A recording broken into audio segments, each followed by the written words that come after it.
age of an 8-year-old and really couldn't tell the difference between when someone wanted to speak to him and when they didn't.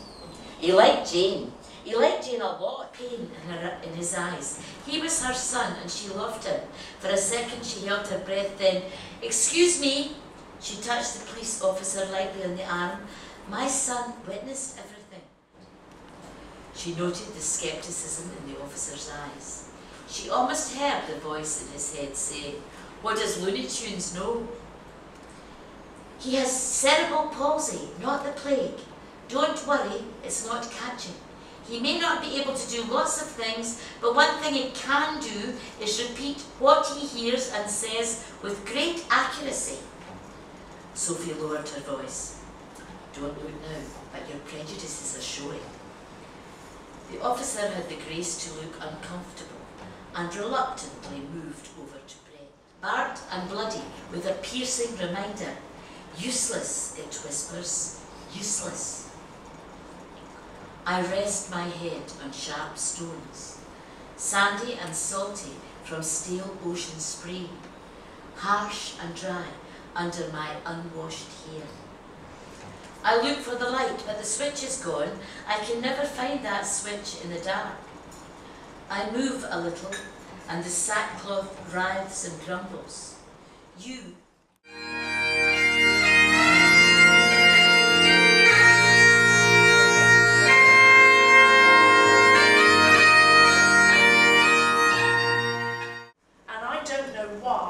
It took us such a long time to come up with the idea of the creative writing competition to help us in this competition, and that was really, I think that was a real honour for CME that the judges came on board.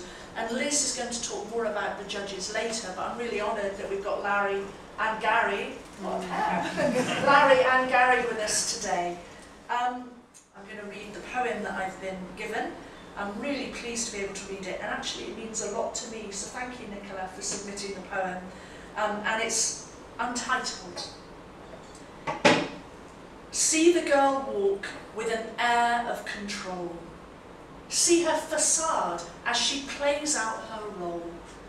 See her help others more like her than they know. See the confusion within her ignored. See her taking so much time to care. See those around her all the time unaware. See her maintaining the poise that's expected. See the relief that no one suspected. See her door close at the end of the day. See the cool confidence crumble away. See her acknowledge her bitter defeat. See her curl up in a corner and weep. See the reflection as she looks in the mirror. See the torment stir slowly within her. See her decision unfold like her mask. See her pick up her phone and ask. See the reaction making people aware. See the support, which is suddenly there. See her relief. This isn't so bad. See her let go of feeling sad. See her allowing other people to see she's only human. Dear reader, see me. Thank you.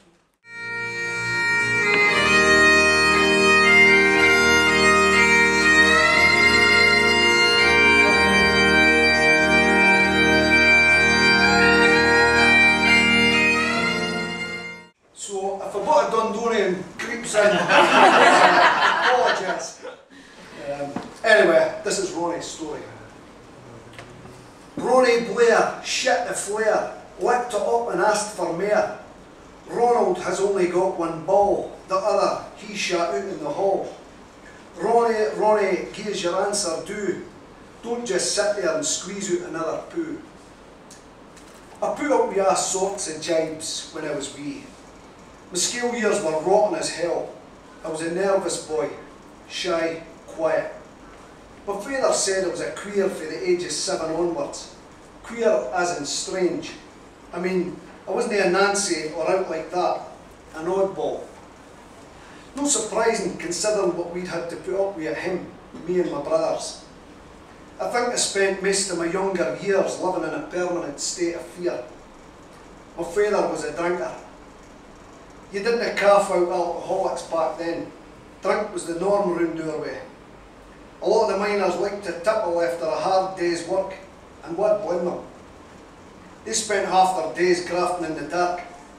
But our father liked his drink more than most men, and the drink liked him back just fine. He took it out on us when my mother left.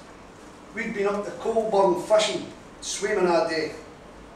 So we were none the wiser when we got back late.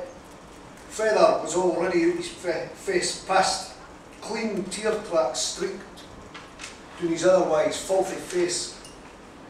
He still had the pit gear on and hadn't washed. He'd been sat there a while. Over 87. He paroled me in April '96 from Glencoe. I'd just done 11.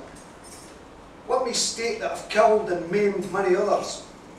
Only now I realised that they were sons of other mothers.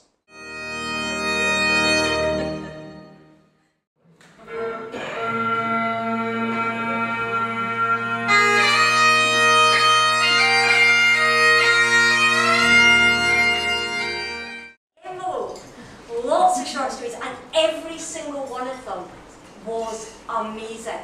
Every single one of them was powerful. Every single one of them was moving. Every single one of them felt true. Now we've been discussing, actually, I'm sitting with some poets at my table, which is wonderful.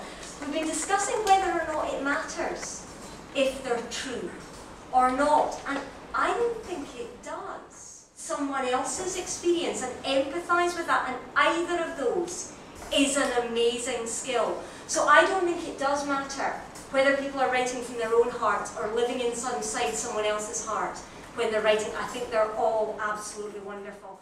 Jasmine was wheeled into the teaching area. With calm professionalism, staff welcomed her, admiring her neat little suede boots. Maroon. They matched her pink padded jacket, and they offset her fawn-coloured woolen tights. Jasmine was always well turned out. Her mother made sure of that. Like a doll, one of the staff had commented. Born 6 years ago with brain damage, Jasmine had the mental age of a baby. Her natural development blocked by a freak of nature, she was profoundly mentally and physically disabled. That meant the state lavished great care on her. She was, after all, entitled to it. So when you're lost and far from me, I would like to think you know deep down inside that I will always love and support you just the way you are. I will stand by your side. And very humbling. Now, it's also slightly terrifying because at 10 o'clock when I met Susie for her pre-meet, she said, are you willing to do a reading? So I am, and I'm delighted to be doing it, and Stephen, I really hope I do it justice. It's The Break by Stephen Barrett. The nurse gives me a single tablet, yellow, small. It leaves its bitter taste. I hand her back the cup. She won't hear my pleas for something stronger and leaves to go about her business. I sit in the bed, stand up again. The light is hard and buzzy. My fists are clenched and I feel the nails dug in deep. The man lying in the bed in the far corner is making a noise, curled in on himself. Fully clothed on top of the white sheet, his back is turned to the room. I say, hello, but I say it quietly. I go over and I say hello again. Please, he says, please, for the cabinet, closing a veneer door on its noise. The ticking was making me sick in my skin. I sit in the bed. The man in the corner is panting.